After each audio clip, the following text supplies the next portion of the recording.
Tampang pria asal Klaten aniaya dan curi perhiasan teman kencannya, ternyata emas imitasi.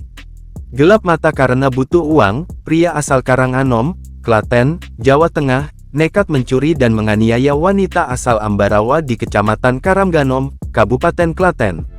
Peristiwa tersebut terjadi pada Senin tanggal 23 Desember tahun 2024 di Jalan Persawahan Desa Troso, Kecamatan Karanganom.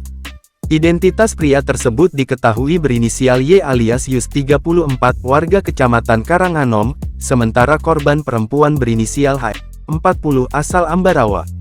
Kapolres Klaten AKBP Warsono mengatakan motif pelaku melakukan aksi kejahatan itu karena ekonomi.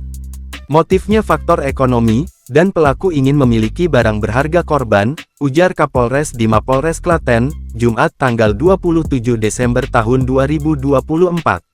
Beberapa barang bukti diamankan polisi, yakni motor jenis Matic, HP, perhiasan imitasi seperti kalung, cincin, gelang tangan, gelang kaki milik korban, dan uang tunai yang berada di dompet sekitar 500.000. Emas yang dicuri sendiri, baru diketahui merupakan barang imitasi saat dicek sebelum dijual. Pengecekan perhiasan dilakukan oleh tersangka, namun tidak laku karena barang imitasi. Kapolres menyatakan, kasus tersebut masuk dalam tindak pidana pencurian dengan kekerasan. Yus diganjar pasal 365 ayat 1 KUHP, dan atau pasal 365 ayat 2 KUHP.